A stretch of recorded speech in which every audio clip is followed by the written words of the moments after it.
We can't talk about insecurity in Nigeria without highlighting some states that have been affected by the problem. And one that comes to mind is Benue State. The food basket of the nation over time has been hit with different insurgency situations, which have left a lot of the indigents displaced. Only recently, 5 people, including 2 policemen and a university lecturer, were killed by gunmen in 2 separate attacks at Yelwata and Juta Imbaterem in the Guma and Ukum local government areas of the state, respectively. The governor of the state, Samuel Ortom, has always been vocal about the neglect of the federal government towards the fight against insurgents in the country. Recently, he accused the federal government of not going after herdsmen, causing insecurity in the country.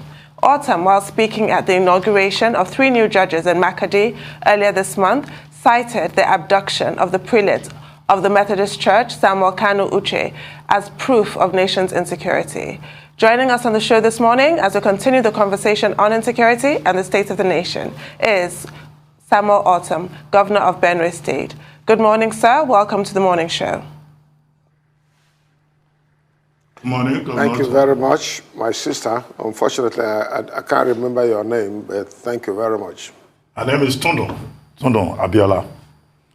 Morning, Governor Ortom. Can you hear us from the studio? Thank you very much, my brother.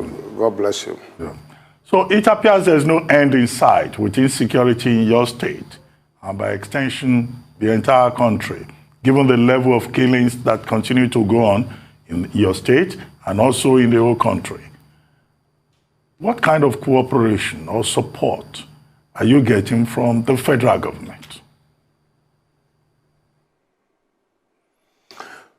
Ruben Mabati, thank you very much. And I want to appreciate Arise Television for standing for the truth, standing for the people, and becoming a voice for the voiceless. Because in Nigeria today, we have a situation where propaganda and deceits and lies are flying all over the place, instigated by the federal government. And so I appreciate you. Some other media organization would not like to listen to me talk, but you have given me the opportunity.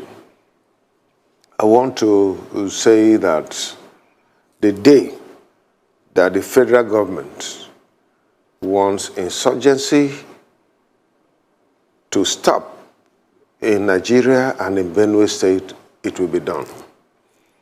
Unfortunately, I have consistently accused the federal government for being complacent. And I have proof to show to the entire world that federal government is complicit.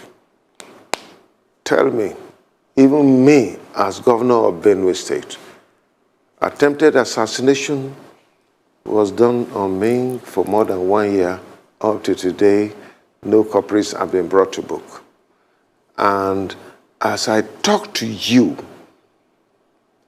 even those that I was told as governor of Benue State that they were arrested, they have been freed. These are Fulani herdsmen or militia who were arrested, and they have been freed. The person they are prosecuting is my cousin and a Jukum fisherman who had no link with what happened to me when I was attacked more than 1 year ago.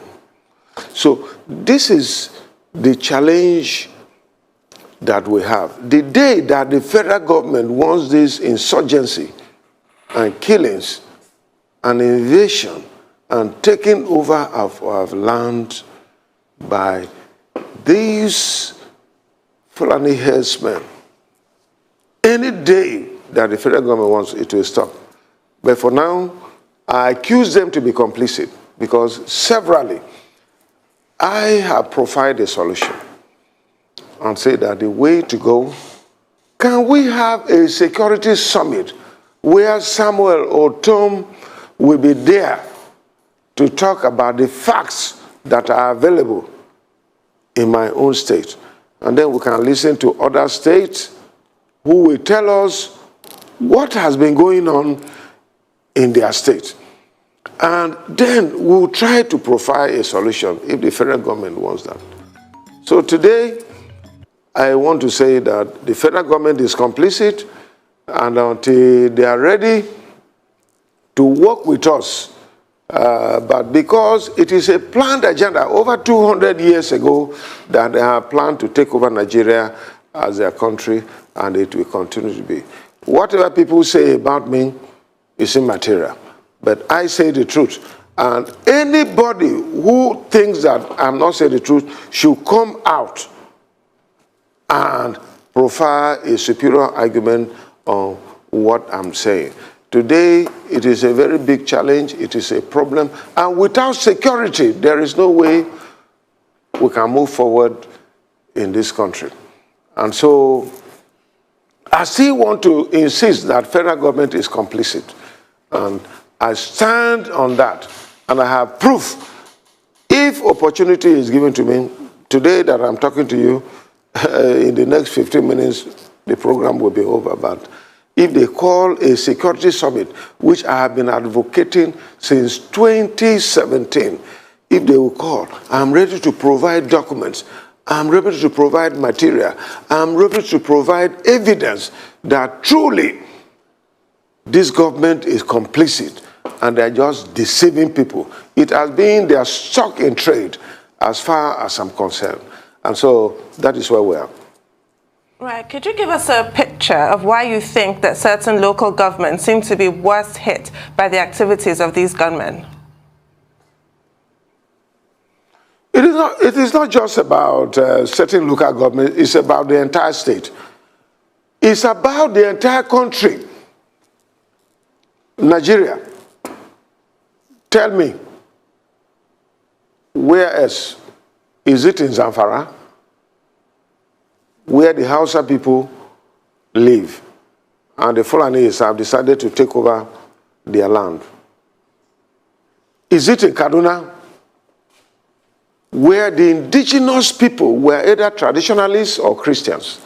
Now they have been taken over. Is it in the southeast? Is it in the middle belt, where the Fulanis have decided that they are going to take over this country?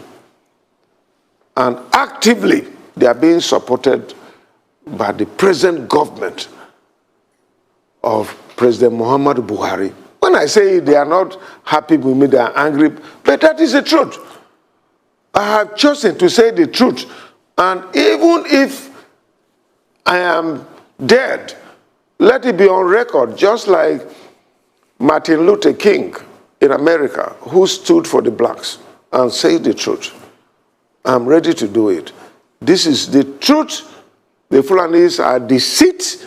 They have made up our mind to take over Nigeria as their own country and using Islam as a tool to ensure that they are in control. But the real agenda is not even about Islam. Islam, if you go to the southwest, there are the same family household. There are some who are Muslims, there are some who are Christians, there are some who are traditionalists, but they stay together. But here, the program is to use Islam and then take over the country. President Obasanjo, and I'm sure somebody who has ruled this country as former military president, somebody who has ruled this country as a civilian president, if he comes out to say a thing, we should be very serious about it. President Obasanjo said that, look, this current government led by Muhammadu Buhari is about Islamizing, it's about Fulanizing, but the Fulanizing is the main agenda that they want to implement in this country. Some of us, that is where we are. The Bible says that you shall know the truth, and the truth will set you free. We cannot be complacent. We cannot keep quiet. We cannot just say anything. For some of us, we have chosen to say the truth. Even if we are going to die, let us die and let tomorrow appreciate what we said. And so, as far as I'm concerned, the federal government is complicit. The day they want this insurgency to finish, it will be done. Actively, they are working with Turkey, they are working with Saudi Arabia, they are working with everything to Islamize. But the real agenda is to take over Nigeria. And all these insurgents that you see happening is from Mauritania, is from Senegal, is from Cameroon, is from all over the place, trying to ensure that the indigenous people of this country do not have a say, but the Fulanis have a say. We are not against Fulani people. In government here in Benue State, I have Fulani people who are in my government. I have no issue about Fulanis, indigenous people. Everybody in this country, Nigeria, comes from somewhere. Even the Tea people, where I govern today as governor, they come from somewhere. But we have settled. Today, because of the rise in population, there is nowhere you can say that the Tea people or Benue people should leave Benue State to go to Cameroon. Where is the land? To go to where? Where is the land? And so this is the main problem that we're having in this country. If this government will appreciate and stop deceit against the people, we shall all work as a team. Nigerians, wherever we come, let us cohabit and live together. But where a particular ethnic group wants to take over the country and make some of us slaves, I can never be a slave to anyone. It is better I die and not be alive. I cannot be a slave to any Fulani man. Fulani should live their life. The Tea people should live their life. The Yoruba people should live their life. Hausa people should live their life. Every other person should live their life. But not making me your slave. The matter of slave trade is gone. And all of us must focus and work together to ensure that we live a life. Because today, we are not living in a feudal government. We are not living in an autocratic government. Governor Ortom. But we are living in a government that is democratic. All right. Governor Ortom, thank you so much, for stating your mind as regards the insecurity situations in Benue State.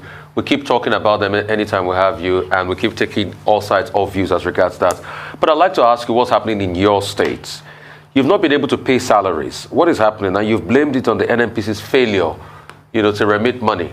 What is happening? Why is that you cannot pay salaries? Why is that you cannot sustain your state? It is very simple. This is the blackmail of the federal government against me, who is speaking the truth against the injustices that are being perpetrated against my state and against other parts of Nigeria. Go and ask them, what did they do in other states?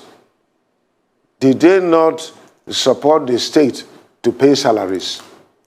Why is it that just 2 weeks ago, when I applied to collect loan, not from federal government, from bank, to offset the arrears of salaries that I inherited, over 70 billion naira. Federal government rejected it because I refused to join them in the APC and continue to do their maladministration and frustrate the Nigerian people. If they had given me that money, I would have cleared it down. Nobody will be talking about issues of arrears of salaries. I've been paying salaries since 2018 when the stakeholders met and said that I should pay. I've been paying. What is left is the arrears of salaries. And the federal government have refused to support me. They frustrate me. You heard last week, 2 weeks ago, the federal government came out and said that they are borrowing to pay salaries. So why can't I borrow? I applied to borrow money to pay salaries. They said, no, I cannot borrow money to pay salaries. So what do you want me to do? My IGR, because of the security situation in the country, I cannot raise IGR. Today, as I talk to you, over 1.5 million people IDPs. They are no longer going to farms. And the federal government and their cohorts have sent people to kill in where these people stay and farm. Today is rainy season, and the farmers are not going back there. So how do you raise IGR to see if you can augment the payment of salaries? So this is the challenge that I have, and because I have stood, and because I have spoken the truth, and truth is bitter against this federal government, they have refused to support me. All those states that used to have problem with the issue of payment of salaries, they have supported them. And I tell you that in Benue State, because salary is a key matter, it is a challenge because we don't have industries, we don't have other commercial activities going on, but it is civil servants. So apart from other things, the civil service are the key facilitators of the economic development in the state. The state government is actively supported by the civil service to ensure economic growth. When salaries are not, it becomes a major problem. But from 2018, I have been able to pay salaries to date. Other issues that are coming up now, as I talk to you, why is NNPC? Everybody knows in Nigeria that NNPC are doing paperwork to collect subsidy. If they say they are paying subsidy, why is it that we are still having fuels queues all over the country? But is it because they do paperwork and collect this money and put in their pockets? What have we seen in the recent past about federal government officials collecting money, billions of naira? Even what they tell us, it is not true. They collect this in and pocket it and invest it in estate development. They invest it in Dubai. They invest it in America. They invest it in Europe and all that. I want to challenge anyone who thinks that I have property in UK or Europe or Dubai or anywhere. Let that person come out with it. You know, we have been doing all we can. But the challenge is that this federal government, all that they want is to pack money from the federal government as much as they want. That is why the NNPC, even though they cannot report or submit to federation account, they still collect this money on their own and they are working it. They are serving their cronies and all that. Why federation account is suffering? Where is the fuel subsidy? Where is the queues in Nigeria, in Abuja, in Lagos, in Makurdi, all over the place? You have seen what the problem is, yes. I think your point has already been made. I was just going to say that I was surprised seeing that you are live on this show from Makurdi. I thought that you'll be speaking with us from Turkey, where your good friend Nyesom Wike of River State is on vacation with Governor Ikpeazu, and I didn't see you there.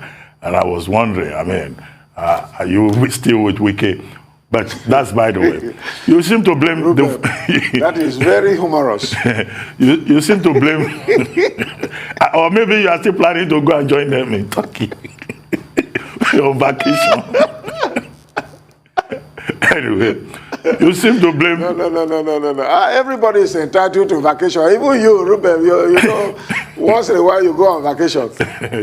Anyway, you seem to blame the Fulani for everything in Nigeria. And some people will disagree that, look, whatever problems we have in Nigeria, the source is collective. Everyone has a share of the blame. And now the presidential candidate of your party, the PDP, is a Fulani man. He may have criticized anti-open grazing law in Benue State at a time, but are you going to support his presidential bid? Are you going to work and support the candidacy of Alhaji Atiku Abubakar for the presidency of Nigeria, who has been away in Dubai anyway? I wonder what he's doing there when there is an election here. Over to you, Sam. Well, Ruben, I want to say that I'm disappointed in you. once let me tell you this. I'm disappointed because when you say that I seem to blame everything on the Fulanis, what is the meaning of that? I don't blame everything on the Fulanis now. Everything I've said about the Fulanis invasion, destruction, killings, and so on is the truth. Like I told you, the Bible says you will know the truth and the truth will set you free. I have never lied against the Fulanis that come here. But let it be on record that I have never said that the Fulani race is bad. It will be a logical fallacy to say, to profile the Fulani people that they are bad. There are good Fulani people. They are my friends. Some are my friends. And I've been working with them. But let us call a spade a spade.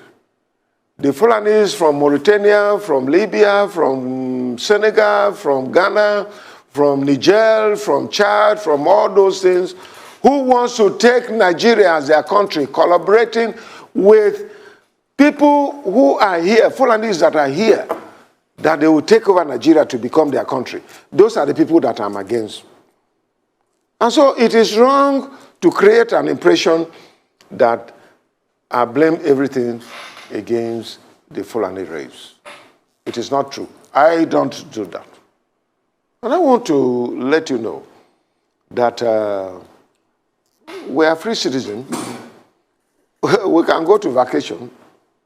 My friend, Governor Wike, deserves vacation after the trauma that he went through. Some of us believe that he has the capacity and the charisma to lead this country from bottom to top compared to what has been happening. We have been taken from, in 2014, when this present administration came, we have been taken from top to bottom. So we felt that he has the capacity and the charisma. Unfortunately, Nigerians or the PDP people did not give him the opportunity. Some of us rooted for him. I was amongst the 17-member committee that was set up by the candidate himself and the party of the PDP. And some of us say that for the vice presidency, for those of us in PDP, we needed Wike to be the vice president so that he can bridge the gap. Man, we said it in our meeting. And we said that, look, it doesn't matter whether he supported the presidential candidate or not, but all that we're looking is unity and how we can make things work. Unfortunately, it was said that it is Governor Okowa, who is also a PDP member. Today is that is the wisdom of the presidential candidate. Some of us, I want to tell you that I have resorted back to prayers because I'm really confused because I felt that Wike would have been the vice president after losing as the presidency. He was the second person to Atiku. And Wike has the charisma. It does not matter. It doesn't matter. All of us, we have our weak points. Wike can be something. But when it comes to mobilization and impact and value addition and reaching out and making sure that the party works, Wike is an instrument. Wike is somebody who stood for the party and make sure that things work. So for some of us, we believed in him. But unfortunately, it was somebody else. It doesn't matter. The party is supreme. But for some of us, I want to tell you, now I have resorted to prayer. If you have not seen me in Turkey, it is because I am praying.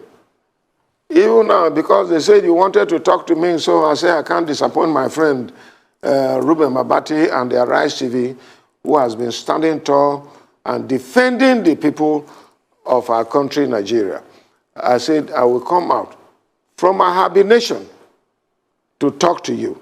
Otherwise, I have resorted to prayer. Lord God, where do we go from here? Where is our country going? What is the problem? And I tell you, as a Christian, I believe that power belongs to God. John 3:27 says that a man can receive nothing except it's given to him from above. Right. If God says it's Atiku, if God says it's over, that is all. But Governor, I asked, will you support the presidential candidate of the PDP, Atiku Abubakar? I told you that I am praying.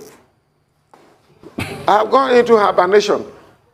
And I'm praying, I'm fasting, I'm praying. So at the end, if God directs me, as he has always done, if God directs me that I should support Atiku, why should I not do it? After all, he's my party man. But I'm waiting for him. There are more that is expected. I expect him to do. I expect him to reach out to Wike, who came second. And he denied him the popular view of PDP members. 14 out of 17 say that Wike should be the VP. In his wisdom, he chose that he should be Governor Okowa. Governor Okowa is a nice man. He's my friend.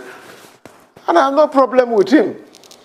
But if we are in a democratic era, 14 people out of 17 say that he should be Wike, and he, in his wisdom, gave it to Okowa, I expect more explanation. I expect him to talk to Wike first, that we're supporting. I expect him to even reach out to some of us so that together we can work as a party. So, but the bottom line is that for me, I've gone into hibernation and I'm praying, and at the end, whatever God directs me, I can assure you that I will do it. Right. You used the word trauma to describe Governor Wike's post-primaries experience, and your answer, that pregnant pause and conditional support for the PDP presidential candidate, speaks volumes. How is your party trying to close ranks at this time, especially with overtures being made to Governor Wike, who has in recent weeks been hosting members of opposition political parties? Does that spell doom for PDP in Rivers State? Well, let me tell you where we are today in Nigeria. We need to rescue this country, irrespective of party affiliation. Whether the media, politicians, the civil servants, the stakeholders, the business community, everybody that loves Nigeria, you know that Nigeria is on the brink of collapse. That is where we are. So, one man cannot solve the problems of this country. We need everybody to come on board. So I commend my friend, Governor Wike, for hosting several shares of opinion from political parties, from stakeholders. It is a good thing. At the end, what do we have on the table that can turn around the fortunes of this country? You will agree with me, the Arise Media crew, you will agree with me that there is a problem in this country. We're not there. Look at security, look at our economy, look at social life. Where are we? We are at the bottom. As President Buhari promised us in 2014, that he will take us from top to bottom. What is required now is to take us from bottom to top. So, what can we do? It is not Samuel Ortom, it is not Wike, it is not you who are in the media. It is all of us. What can we do? Every one of us will have a complementary role to play to make sure that we lift Nigeria from where it is now. Every one of you, you will agree that we are not there. The country is dwindling, and it would have been better to say it is top to bottom, but now we are going beneath the bottom. Some of us are going to the grave. Many people have gone to the grave, and some people are going to the grave. How can we work to lift this country back from the bottom and then to the top. Because we cannot continue in this way. People should stop deceiving themselves. Those people who are telling President Buhari that all is well, it is not well. I want to say that I'm a grassroots man. I was a local government chairman. I have been in party leadership from the local government to state to federal and then back to state. I'm governor today. All is not well. We are suffering. There's a problem. And this thing goes beyond partisan. We must forget about APC, PDP, and all those ones. We must look at what we can do to help this country be on its feet again. Nigeria is struggling. Nigeria is on drip as I talk to you. As I talk to you, Nigeria is on drip. How can you explain to me? I was a minister of the Federal Republic of Nigeria during President Goodluck Jonathan's regime. And I tell you, dollar was 180 naira. Today is over 600 naira. And most of the things we do in Nigeria today, we import them. How can we manage this kind of economy? Nigerians are suffering. Some people cannot go on 3 square meals. Some people go on 0, 0, 0 in Nigeria today because they have nothing. You go to the farm, the bandits will attack you. The Fulani bandits, when you call them, they are not happy. But these Fulani bandits that have brought this thing. So it's a problem. And this government is not prepared. How do you cage Nnamdi Kanu? In fact, I want to call that Nnamdi Kanu should be released. A freedom fight agitator who said that, look, he wants liberation for his people. Why are you incarcerating him? Why are you not going to arrest Fulani men? Look at the bomb blast in train blast in Abuja to Kaduna. Up to today, our people are still being kept by these bandits. Where are the security? Where is the president? Where is the security act to go out and rescue these people? Tell me what is happening. It is a shame. Tell me, Igboho, they went after him in the southwest and were able to stop him. At least we're not hearing about Igboho again. Why can't they stop these Fulani men who are terrorizing this country and have made it impossible? They come to Benue and kill. Just in my local government, within the space of 40 people have been killed. More than 40 people. In another local government, over 20 people were killed. And then you want me to keep quiet. They want to intimidate us. I will never be intimidated. At least, let me talk. If at the end nothing happens, and some of you are keeping quiet, keep quiet to your shame. But I want to say that the rest of Nigerians, you people are joking. I raised alarm in 2016 that these things were going to happen. What is it that I have not said? I have said it. If Nigerians want to get out of this, they should arise. Arise television, as your name implies. Arise and let us liberate ourselves. President Buhari and his cohorts are not able to do. Okay, look at the primaries. Have they been able to do any primaries? In PDP, we have been able to do it. In Benue State and all that. Governor Tom, you've said a lot. You've said a lot this morning, and I'm sure your point is well taken. But you're saying in PDP you've been able to do primaries, and a lot of people look that your party, the PDP, is divided. And I'll tell you why. Party sources say that the Atiku Abubakar camp has been trying to reach out to Governor Wike, but it's ignoring their calls. Why is he ignoring their calls? Take, for instance, even in your state. Why should you just send calls to Wike? Why can't you go to him? But you have offended him. But if they Wike call is somebody a pillar to of this answer. party. Governor. Answer what? When you are not, how will you answer? Why can't they go to him? When people ran away from this party, Wike was on ground. Wike was the one that brought me to PDP. He brought me back. Injustice was done to me in 2015. It was Wike that came here and convinced me to come back to PDP. I came to PDP, we are working, and you do injustice to him, and you think he will keep quiet? I mean, this is not fair. Me, I believe in justice, equity, fairness. But when you do the other ones that are wrong, it's not correct. It is not enough to say you put a call to him. It is an insult to put a call to him. You go to him. The party leadership at the national level should go to Wike and appeal to him. Wike is a pillar of this party. Everybody knows. Wike was second to Atiku. Atiku should go to him. But it is unfair to say that you just put a call to Wike without making this. I have no problem with Okoa. Okoa is my friend. But Wike would have been consulted. He would have been spoken to. So that we can work towards. Everybody must not be in position now. We must not all be there. But the truth is that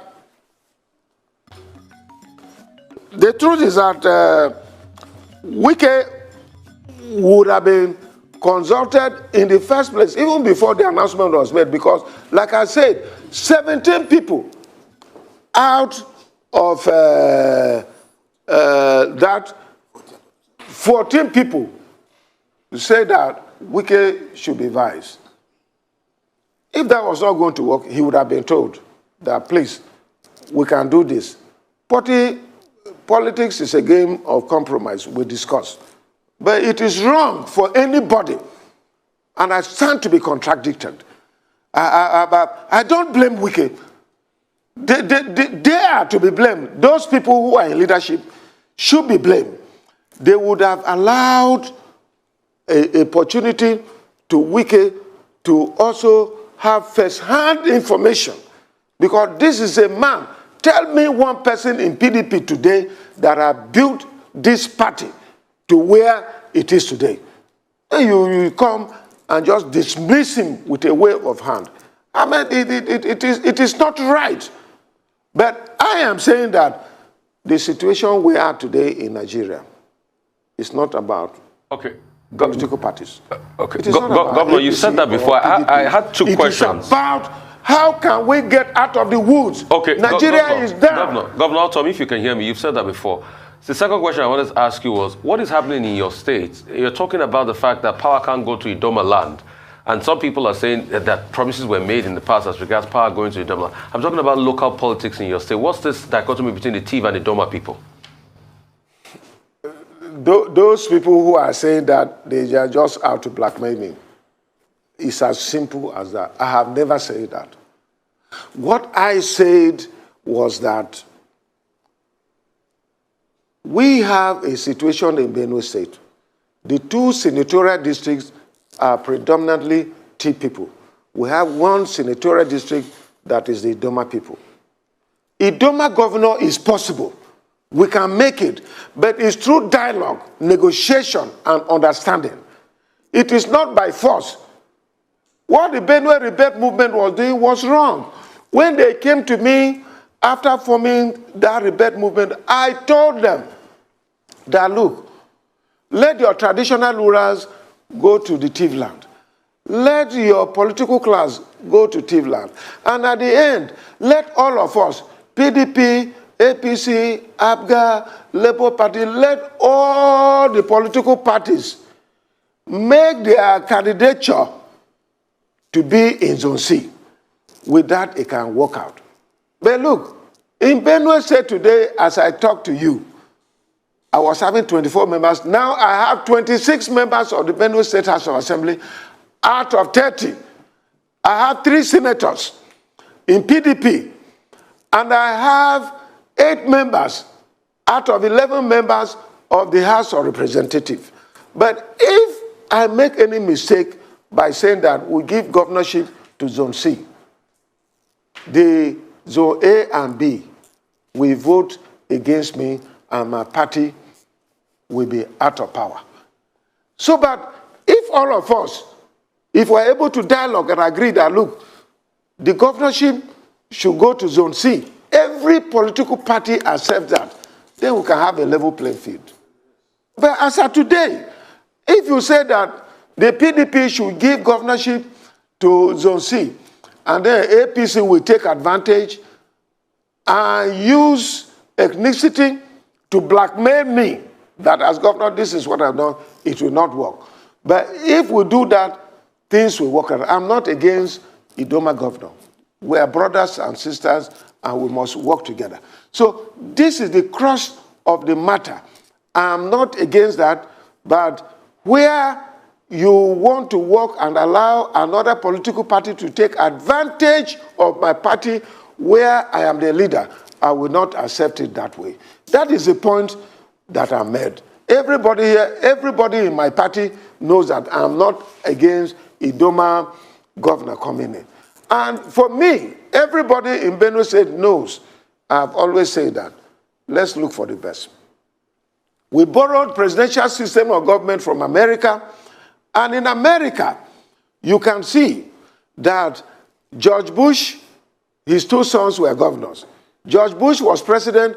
George Bush, his son, became president.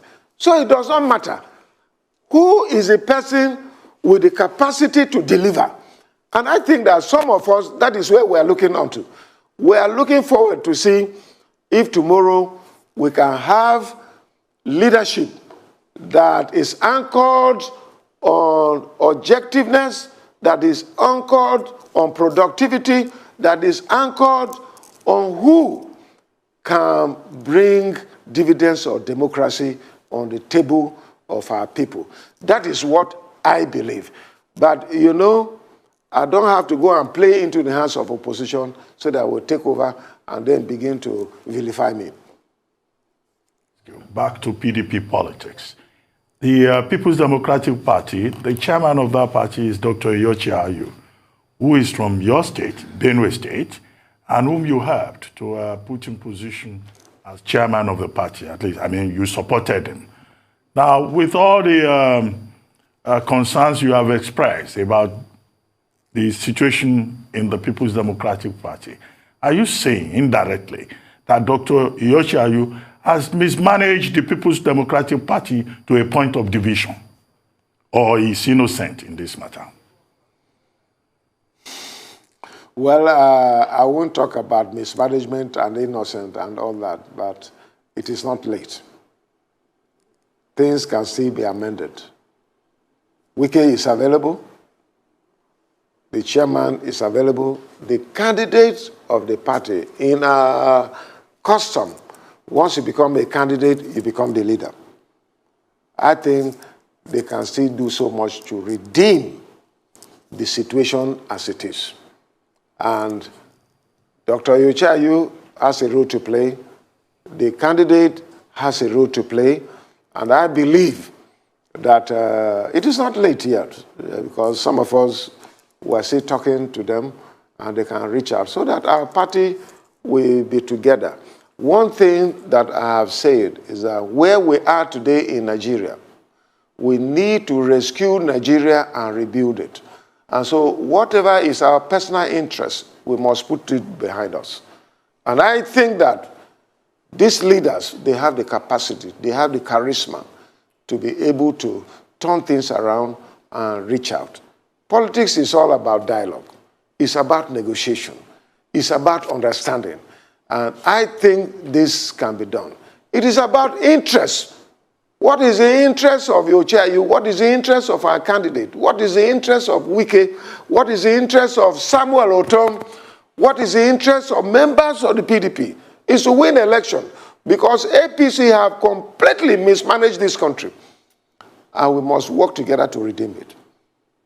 What are your expectations? And I ask that question because ahead of the presidential primary in the party, Governor Wike was quoted on more than one occasion as saying that he's a party man and the decision of the party, you know, will be supreme, and that whoever emerges, he will work for that person. But now, there are many people within the party who are saying, well, is either a way or no way? But you say dialogue. What are your expectations in terms of that dialogue? I don't think have Wike worked against the party. Has he done anything to work against the party? If President Buhari comes to Benue State today, I will receive him. If the national chairman of APC comes, I will receive him now. There is no problem. If Obi comes to me, if Kwankwaso, These are political people. If they come to me, why should I say no to them? Have Wike said one thing that is against PDP? Has he said that he's leaving the party? So it is not an issue. But consultation must be done. Like I said, the situation in Nigeria today is beyond partisan politics. We must team up together. The other parties, even in APC, I am talking to some people in APC, and they are not happy with what is going on in APC. For instance, APC did not conduct any primary election. When in Benue State here, we are contesting against APC, they have not been able to do primary elections, so they have no right to be on the ballot box, ballot paper. They have no right. We have gone to court. We have challenged that. And by the grace of God, we are going to win against them because we followed up. And I tell you, the gubernatorial and other elections in Benue State, in APC, several people have gone to court that they have not followed it. You just saw it yesterday now. About 21 or 22 senators went to the president to say that, look, APC did not follow the process. But I think that APC are completely ignorant about the electoral law. Some of us, we took note of this, and we observed it to the end. APC did not follow due process in conducting primary election. And the electoral law is very clear. I am not a lawyer, but I have lawyers around me. And I'm told, and I have written, I have seen, because I read, the electoral law says that if any political party does not follow the guidelines, the electoral law, they have no business on being on the electoral ballot. And so it is very clear. So you see, APC is full of impunity. They believe that whatever they do, because it's a ruling party, nothing will happen to them. But we're going to challenge that. And quickly, as PDP, and the law has been amended, so there is no more modusum interloper as far as the law is concerned. We in PDP can challenge what happens in APC. APC can challenge what happens in PDP.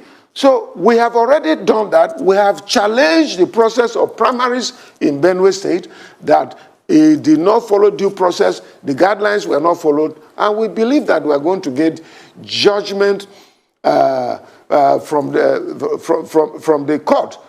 And so for us, we want to do the right thing. And we have done the right thing in Benue State, and by the grace of God, we look forward. On that note, we'd like to thank you very much, Governor Ortom of Benue State, for joining us on the morning show today. Thank you very much indeed.